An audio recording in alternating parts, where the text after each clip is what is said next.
Hey guys, so I was reading a fellow conscious resistors piece from last week from Jeffrey Thomason, and it was called The 5 Ways You Can Be More Awake. The first bullet point really kind of hit home with me. It was called You're Still Looking for a Leader. And he talks about in the little subsection how we're kind of raised and we craft our belief system using a very top-down blueprint or model. And we kind of just accept whatever parents tell us, teachers tell us, anyone bigger than us basically as the truth without even giving it a second thought or anything, questioning anything. I mean, think about it. The public school systems, they're definitely not a good place to learn how to think critically.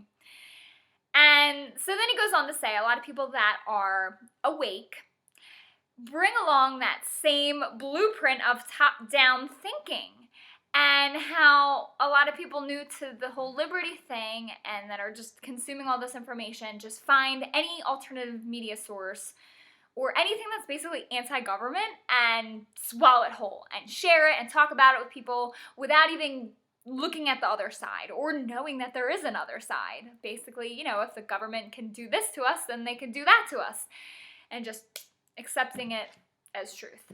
And he says he sees a lot of people like this in his news feed that are at this stage, and I realized, oh no, that might be me. Because not too long ago, I was a big fanatic about GMOs, and I was very against them. I went to the march and everything, and also chemtrails. And just going down the rabbit hole, it can be addictive. So, with the GMOs thing, I realize there's a lot of science saying that they're fine, and I realize the benefit that they can bring to a lot of people, but definitely still against Monsanto, though. I'm not budging there with the war they have against, intellectual property, against Farmer John and Farmer Bob and whatever.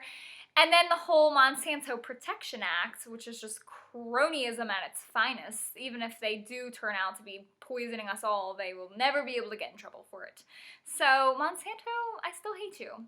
But chemtrails, I watched a really interesting documentary on YouTube, actually, called What in the World Are They Spraying? Loved it, shared it, talked to people about it, and then I came across the lovely little blog called contrailscience.org, and man, there's a lot of counter research. So, I definitely have to go back and re-examine and re-research these issues. Well, the chemtrails thing, Monsanto and GMOs, I'm pretty set.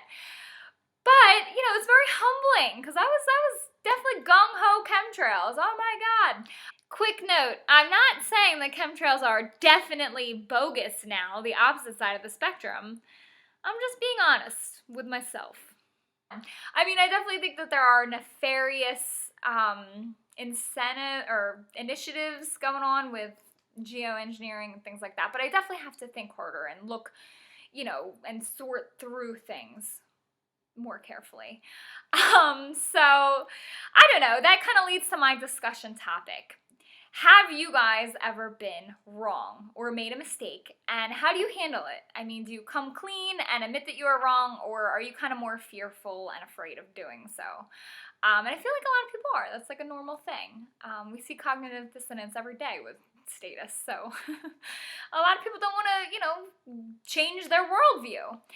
And I just wanted to hear your thoughts on that. And also, I think that it is very healthy. It shows that you're living well if your belief system is able to adapt and change and grow in a way when you're presented with new information.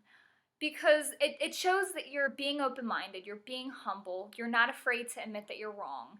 And I think it's really important for people to be able to do. They can't just stick to one side and whatever that side thinks, then yeah, that's what I believe too. You can't do that. Belief systems and worldviews are dynamic. They're not static. So, that's what I think. I would love to hear what you guys think below and hear about your mistake stories so that I can feel better about myself. Definitely leave them below, and I will be down there talking to you guys as well. Thank you so much for watching. And be sure to subscribe to the Conscious Resistance right there and Katie Chaos right there. Bye.